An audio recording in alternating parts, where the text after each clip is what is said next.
આ ગાંધીજીના ગુજરાતમાં દારૂબંધીનો કાયદો છે, પણ હપ્તા લેતી આ સરકારે દારૂબંધીના કાયદાના લીરે લીરા રોજ ઉડે એવી સ્થિતિનું નિર્માણ કર્યું છે. પહેલા પણ અનેક વખત લઠ્ઠાકાંડ થયા, ઝેરી શરાબને કારણે અનેક વખત લોકોના જીવ ગયા. રોજ ગુજરાતની ચારે તરફથી સરહદોમાંથી પણ કન્ટેનરો ભરીને દારૂ આવે છે. દારૂની રેલમછેલ છે, ડ્રગ્સથી યુવા પેઢી બરબાદ થાય છે, પણ પેલા રીલ્સ બનાવતા ગૃહમંત્રીને એના માટેની કોઈ ચિંતા નથી. હપ્તા લેતી સરકારને એના માટેની કોઈ ચિંતા નથી. આજે ભાવનગરનો જે બનાવ સામે આવ્યો છે કે 2 લોકોના મોત થયા, આ 2 લોકોના મોત માટે જવાબદાર કોણ? ત્યાંનું સ્થાનિક પોલીસ સ્ટેશન, ત્યાંના ડીવાયએસપી, ત્યાંના એસપી, ત્યાંના રેન્જ આઈજી, ડીજીપી, રાજ્યના ગૃહમંત્રી કે મુખ્યમંત્રી? કારણ કે દારૂબંધી હોવા છતાં પણ ખુલ્લેઆમ દારૂ વેચાય, ચારે તરફ એનો વેપાર થાય, તો હપ્તા વગર તો આ શક્ય નથી. પોલીસ સ્ટેશનથી લઈને મુખ્યમંત્રી કાર્યાલય સુધી હપ્તો જાય છે એવું જાહેરમાં બધા જ લોકો ચર્ચા કરે છે. ત્યારે ભાવનગરમાં જે આ ડુપ્લિકેટ દારૂને કારણે મોત થાય એના માટે સીધા કોઈ જવાબદાર હોય તો પોલીસ તંત્રની સાથે સાથે આ સરકારમાં બેઠેલા ગૃહમંત્રી અને મુખ્યમંત્રી જવાબદાર છે. આ જ રીતે લોકો મળતા રહેશે અને ગૃહમંત્રી રીલ્સ બનાવતા રહેશે, દારૂ વેચાતો રહેશે, લોકો પીતા રહેશે, મળતા રહેશે, પણ હપ્તા લેવાવાળી સરકાર કાયદાનું પાલન નહીં કરે. ત્યારે સરકારને શરમ આવી જોઈએ કે દારૂબંધીનો કાયદો છે તેમ છતાં લોકો ડુપ્લિકેટ દારૂને કારણે મરી રહ્યા છે. એના માટે કોઈ જવાબદાર હોય તો હપ્તા લેતી સરકાર જવાબદાર છે. દારૂબંધીના કાયદાના અમલ માટે વારંવાર કોંગ્રેસ પાર્ટી દ્વારા જાહેરમાં પણ કાર્યક્રમો કર્યા છે, દારૂના અડ્ડા પર જઈને જનતા રેડ પણ કરી છે, વિધાનસભામાં પણ વારંવાર મુદ્દા ઉઠાયા છે. અને આવનારા દિવસોમાં પણ સરકાર હપ્તાની લાલચમાં જો દારૂબંધીનો કાયદોનો કડક અમલ નહીં કરે તો આ ગાંધીના ગુજરાતમાં નવી યુવા પેઢીને બચાવવા માટે કોંગ્રેસ જન આંદોલનના સ્વરૂપમાં પણ દારૂબંધીના કાયદાનો કડક અમલ કરાવો એ મૂવમેન્ટ લઈને નીકળી. ઝેરી દારૂ, નકલી દારૂ, લઠ્ઠા અને એના હિસાબે સત્તાવાર રીતે 2 થી વધુ મોત અને બિન સત્તાવાર વધુ મોતની ખબર જે છે એ આ ગુજરાત માટે ચિંતાજનક છે.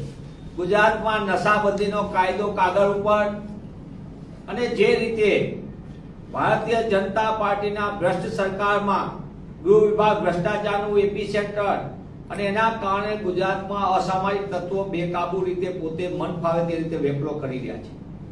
ગુજરાતમાં ભાવનગરની તો આજુબાજુ કોઈ પણ રાજ્યની બોર્ડર નથી આવતી. સુરત, વલસાડ કે દાહોદ જોઈએ તો કોઈ રાજ્યની બોર્ડર આવે આપણે સમજી શકીએ, સરકાર આગળ બહાનાબાજી હોય. પણ ભાવનગર, સુરેન્દ્રનગર, રાજકોટમાં દારૂના કન્ટેનરો ઠલવાય અને છતાં સરકાર સબ સલામતની વાતો કરે. ગુજરાતમાં 2025માં ખેડામાં ઝેરી દારૂના કારણે લોકોના મોત થયા. સરકારે ત્યારે પણ વાતો કરી કે કડકમાં કડક પગલાં લેશું અને પછી ફરી હપ્તા રાજ મનગઢત રીતે મન ફાવે તે રીતે ચાલી રહ્યું છે. 2022માં આખા ગુજરાતને ધ્રુજાવી નાખે તેવો લઠ્ઠાકાંડ અમદાવાદ, બોટાદમાં જેમાં 40 થી વધુના મોત થયા હતા, 90 થી વધુ લોકો અસર કરતા હતા. ત્યારે પણ સરકારે કીધેલું કે કડકમાં કડક અમે પગલાં લેશું અને તમામ માટે સીટની નિમણૂક કરીને સરકારે વાર્તા કરીને આખી વાત ઉપર લીપાથોપી કરી દીધી. અને એના કારણે જ આજે ભાવનગરમાં આ ઘટના 2 દિવસથી જે સામે આવી છે એ દેખાડે કે સરકાર આગળ સંપૂર્ણપણે સરકાર અસામાજિક તત્વોના શરણે છે અથવા તો સરકારના આશીર્વાદથી અસામાજિક તત્વો બેકાબુ છે. એટલે સરકારની નીતિ જે રીતે ઉદ્યોગપતિઓ સાથે છે, ચંદાદો ધંધાલોની, એવી જ નીતિ અસામાજિક તત્વો સાથે છે. ચૂંટણીઓમાં અસામાજિક તત્વોનો, દારૂના ખેપિયાઓનો બેફામ ઉપયોગ કરવાનો અને એ જ અસામાજિક તત્વો દારૂના ખેપિયાઓને પછી છૂટો દોર આપવાનો અને એના કારણે ગુજરાતનો ભવિષ્ય સમાન યુવાનો વ્યસનની આગમાં ધકેલાય છે અને હજારો પરિવાર અત્યારે વેરવિખેર થઈ રહ્યા છે. ત્યારે કોંગ્રેસ પક્ષ તરીકે અમે માંગ કરીએ છીએ કે સરકારના મંત્રીશ્રી, ગૃહ વિભાગના ગૃહમંત્રીશ્રી ખેલ મંત્રી તરીકે બહુ ઉત્સાહિત છે, રેલ મંત્રી તરીકે ઉત્સાહિત છે, પણ એવો હકીકતમાં ગૃહમંત્રી તરીકે એક્ટ કરે, એક્શન લે તો મને એમ લાગે છે કે ગુજરાતમાં જો એમની સાચા અર્થમાં ઈચ્છા શક્તિ હોય તો દારૂના વેપલા ઉપર, ઝેરી દારૂના વેપલા ઉપર અને સમગ્ર રીતે ડ્રગ્સના વેપલા ઉપર રોક લાગી શકે. પણ દુઃખ સાથે કહેવું પડે કે ગૃહ વિભાગ, હવે તો સરકારે વારંવાર સ્વીકારે છે, પૂર્વ મુખ્યમંત્રીશ્રી પણ સ્વીકારી ચૂક્યા છે કે ગૃહ વિભાગ ભ્રષ્ટાચારમાં અવ્વલ નંબર ઉપર. તેવા સંજોગોમાં આ લઠ્ઠાકાંડ માટે જવાબદારોને સામે સરકાર લીપાથોપી કરવાને બદલે અગાઉમાં 2022, 2025 અને 2009 આ વારંવાર ઝેરી દારૂ, નકલી દારૂની ફેક્ટરીઓ, એ બધાની બાબતમાં અસરકારક જો કાંઈ નીતિ ઘડતર થાય અને પગલાં ભરાય તો મને એમ લાગે છે કે ગુજરાતમાં આપણે વ્યસનમાંથી ગુજરાતને બચાવી શકશું અને ગુજરાતના ભવિષ્યને પણ બચાવી શકશું. ત્યારે લઠ્ઠાકાંડમાં મોત માટે જવાબદાર અધિકારી, તંત્રના પદાધિકારી અને જે લઠ્ઠાકાંડના અને નકલી દારૂની ફેક્ટરીના માંધાતાઓ છે તેની જે ગોઠવણ છે જેની સાથે, એ પછી સત્તાધારી પક્ષના છે કે એમના શુભેચ્છકો છે, એની પણ તપાસ થઈને કડક પગલાં ભરાવા જોઈએ.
નમસ્કાર, જય હિન્દ, જય ભારત, જય જય ગરવી ગુજરાત. હું બ્રિજરાજ સોલંકી.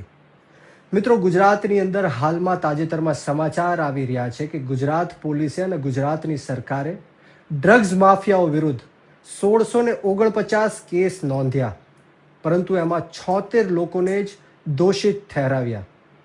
એક બાજુથી હર્ષ સંઘવી અને ગુજરાતની પોલીસ સોશિયલ મીડિયાની અંદર વાહવાઈ મેળવી રહી છે, જાણે ગુજરાતની અંદર ડ્રગ્સ ખતમ કરી રહી છે, ડ્રગ્સને પકડી રહી છે. અને બીજી બાજુથી પોલીસ જ કોર્ટને પુરાવા આપી નથી શકતી, આરોપીઓને સામે નથી લાવી શકતી. એ આજની હકીકત છે. આજે હર્ષ સંઘવીનો અને ગુજરાતની પોલીસનો પર્દાફાશ થયો છે. શું આ લોકોની ડ્રગ્સ માફિયાઓ સાથે મિલીભગત છે?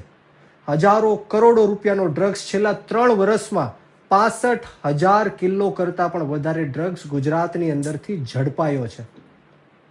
એમડી ડ્રગ્સ હોય, સિરપ હોય, ઇન્જેક્શન્સ હોય, હેરોઇન હોય, કોકીન હોય, ગાંજો હોય, આવા તમામ જાતના ડ્રગ્સ ગુજરાત માટે એન્ટ્રી પોઈન્ટ બની ચૂક્યું છે. અને હજારો લાખો યુવાનો દિવસે ને દિવસે ડ્રગ્સના કારણે ખોખલા બનતા જાય છે. એક બાજુથી આપણે ઉડતા પંજાબની વાત કરતા હતા અને આજે ઉડતા પંજાબ પડતા પંજાબ બની ગયું છે. 27 ક્રમે જે પંજાબ હતું આજે પહેલા ક્રમ ઉપર આવી ગયું છે. આમ આદમી પાર્ટીની સરકારે, ભગવત માન સાહેબની સરકારે ડ્રગ્સને પંજાબની અંદરથી નિસ્ત નાબૂદ કરવાનું કામ કર્યું છે. અને બીજી બાજુ ગુજરાતમાં ખૂણે ખાચરે, ગલી ગલીએ મહોલ્લાઓમાં હોમ ડિલિવર ડ્રગ્સ થાય છે, દેશી દારૂના અડ્ડાઓ ધમધમી રહ્યા છે, કેમિકલ યુક્ત દારૂના અડ્ડાઓ ધમધમી રહ્યા છે, હોમ ડિલિવર થઈ રહ્યા છે. આજે તાજેતરમાં ભાવનગરમાં સમાચાર આવ્યા કે અનેક યુવાનો, અનેક લોકો દેશી દારૂ પીને, કેમિકલ યુક્ત દારૂ પીને મોતને ઘાટ ઉતર્યા છે.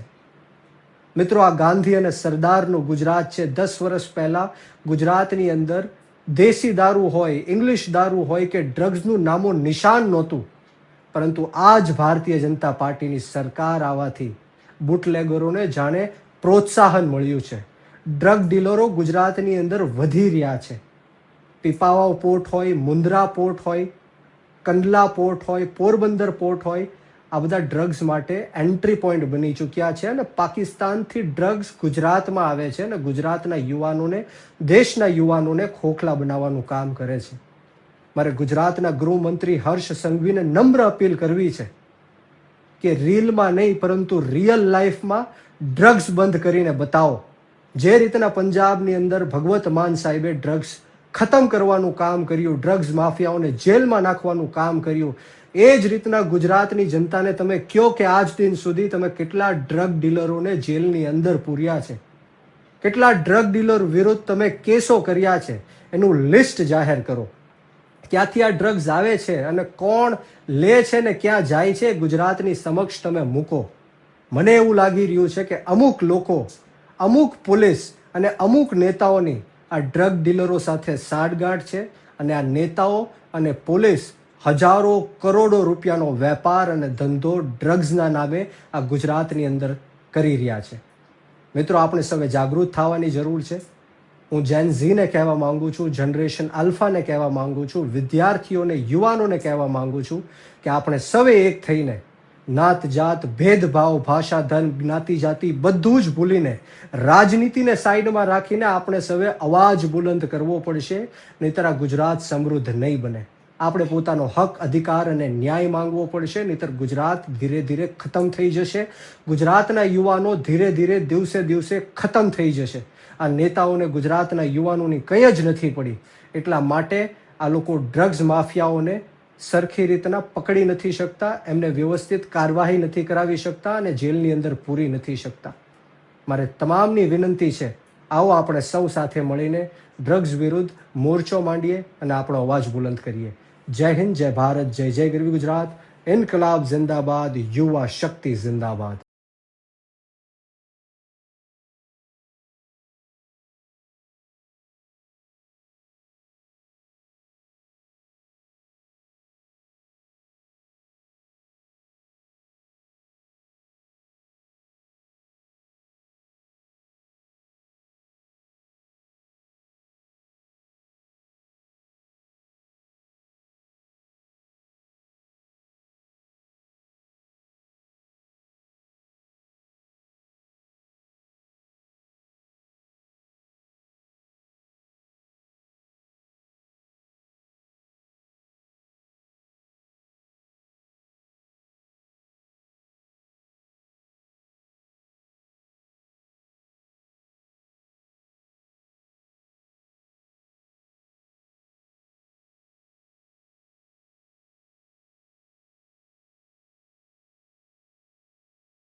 ये 13 तारीख की घटना है, रात्रि 11 बजे की। मैं 10:30 बजे दुकान बंद कर देता हूँ अपना। दुकान बंद करके मैं अंदर हिसाब किताब कर रहा था। मेरा लड़का बाहर झाड़ू मार रहा था। इतने में डी स्टाफ की गाड़ी आई, लड़के को जबरदस्ती बैठा के गाड़ी पे लेके जाने लगे। तो दूसरा लड़का मुझे आवाज़ दिया कि भैया उसको लेके जा रहे हैं पुलिस वाले। तो मैं बाहर निकला, मैं उनसे सवाल जवाब किया, खाली यही पूछा कि सर मेरे लड़के को क्यों लेके जा रहे हो आप लोग। तो इतने में मुझे गाली गलौज दिए और बोलने लगे कि ये सब पूछने वाला तुम कौन होते हो। बस इतना कह के मुझे मारना चालू कर दिए और बहुत बुरी तरह मारे, जो कि इतना तो रेपिस्ट को भी नहीं मारा जाता। और जो वहाँ पे लोग थे उनको गाली वीली दे के हटा दिए, लेडीज भी थी वहाँ तो कई, उनको गाली वीली दे के उनको घर में बंद करवा दिए। और मुझे वहाँ से इतनी ज़्यादा मेरा बाल उखाड़ लिए और मुझे बहुत से सारे चोटें आई हैं, पैर में भी है। और आज मैं FIR किया, यहाँ कमिश्नर ऑफिस में अर्जी दिया था, वहाँ से कोई सुनवाई नहीं हुई।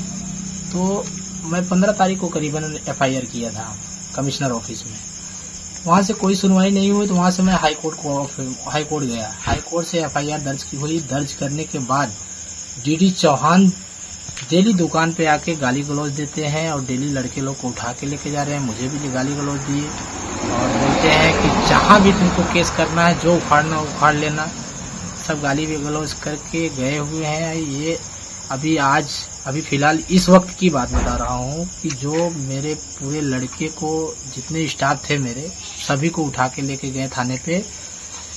किस वजह से लेके जा रहे हैं, किस वजह से ये सब कर रहे हैं, ये मुझे नहीं पता है। लेकिन इतना जरूर है, ये मुझे गाली गलौज दे रहे हैं, बोल रहे हैं कि यूपी भाग जा। मैं यूपी क्यों भाग जाऊं, मेरा गलती क्या है, मेरा कसूर क्या है, ये मुझे जवाब दीजिए। ये मुझे आप लोग से निवेदन है कि आप लोग मुझे इसका जवाब दीजिए कि यूपी बिहार वाले को क्यों टॉर्चर कर रहे हैं। बगल में दुकान चालू रहती है, 11:30 बजे तक चालू रहती है, उसको कोई नहीं बोलने आता है। मैं 10:30 बजे दुकान बंद कर देता हूँ और मुझे जान से भी मारने की धमकी दे रहे हैं। बोल रहे हैं अगर तू केस किया पुलिस से उलझेगा, पुलिस से पंगा ले रहा है, अगर केस करेगा तुझे यहाँ से ख़त्म कर देंगे, पता भी नहीं चलेगा, यूपी भाग जा। ढेर सारी धमकी दे रहे हैं DD चौहान, जो कि रेगुलर आते हैं। जब से मैं FIR दर्ज करवाया हूँ तब से DD चौहान रेगुलर आके मुझे गाली देते हैं, धमकी देते हैं। बस इतना ही आप लोग से कहें। जी आपका नाम? सर मेरा नाम अमित कुमार है। मेरा भाई जो मेरा मामा लगता है वो मनोज कुमार है, उसके साथ 13 तारीख को अगले महीने में घटना हुई थी। डी स्टाफ वाले ने उसको उठा के काफ़ी ज़्यादा मारपीट दिया था, तो उन्होंने अपना केस हाई कोर्ट से जाके केस कर दिया है। तो इस समय हमको, हमारी दुकान नारायण नगर में, हमारी दुकान लिंबायत पुलिस जोन में पड़ती है, तो इस समय आके हमको धमकी दी जाती है। और हमारा भाई एक मामा, मतलब बड़ा वाला मामा है, वो जो केस किया है वो तो गांव चला गया, उसको ज़्यादा दिक्कत थी केस करके हाई कोर्ट से, वो गांव चला गया है। जो बड़ा वाला मामा है वो दुकान चला रहा है इस समय, उसको आके अगली बार भी 2 दिन पहले भी उठा के ले गए थे, तो आज फिर आके उठा के ले गए पुलिस वाले, DD चौहान सर है मेन वाले, वो आते हैं। उसके बाद आज तो डी स्टाफ वाले भी आए थे, उन्हीं के साथ में वो लिवा के गए हैं। आज 2-3 दिन से हमको परेशान किया जा रहा है, प्रताड़ना दी जा रही है कि दुकान बंद कर दो, ये करवा दूंगा, वो करवा दूंगा, केस वापस करने के लिए बोल रहे हैं। सर हम लोग की दुकान है भाई, हम लोग यूपी से आए इतना दूर कमाने खाने के लिए, हमारे साथ गलत हुआ तो हम लोग भाई ने केस कर दिया है। केस करने के बाद उसको ज़्यादा दिक्कत थी, वो गाँव चला गया अपना इलाज करवाने के लिए। अब पुलिस आती है, आपको क्या कुछ कहती है? आके आज तो आते हैं तो बोलते हैं भाड़ा करार दिखा, भाड़ा करार भाई रूम मालिक का मैटर है। रूम मालिक से बोलता हूँ तो बोलते हैं तुम बोल देना रूम मालिक से बात करो भाई, सीधा सीधा। तो रूम मालिक से बात करने के लिए बोला जाता है तो मेरे को उठा के लेके जाते हैं, वो रूम मालिक वाला मैटर है। सर बोलते हैं रूम मालिक वाला अगर मेरा इलीगल, बोलते हैं तुम्हारा तेरा रूम इलीगल बना हुआ है तो वो लोग बोले मेरे नाम नोटिस दे दो, ये सब कर दो। क्या लग रहा है कि पुलिस द्वारा कैसी हैरानगति करने में आ रही है? सर हैरानगति यही है सर, वो आके उठा के, यही पुलिस वाले आते हैं, मेरी दुकान चले नहीं दे रहे। इसमें उस दिन आके 8 बजे उठा के ले गए थे, आज फिर 7:30 बजे उठा के ले गए। मेरी दुकान 10:30 बजे तक चलती है, 10:30 बजे बंद हो जाती है और 4 बजे सुबह खोलता हूँ मैं अपनी दुकान। क्यों करती है ऐसा? अब वही केस के सिलसिले में कर रहे हैं, मेरे को लग रहा है यही सब चीज़ केस के सिलसिले में कर रहे हैं। केस जो किया भाई वो तो गाँव गया है, उससे कोई मैटर भी नहीं है अपना, वो सिर्फ समझे अपना जो केस किया है, उसको दिक्कत थी, वो गाँव चला गया केस करके।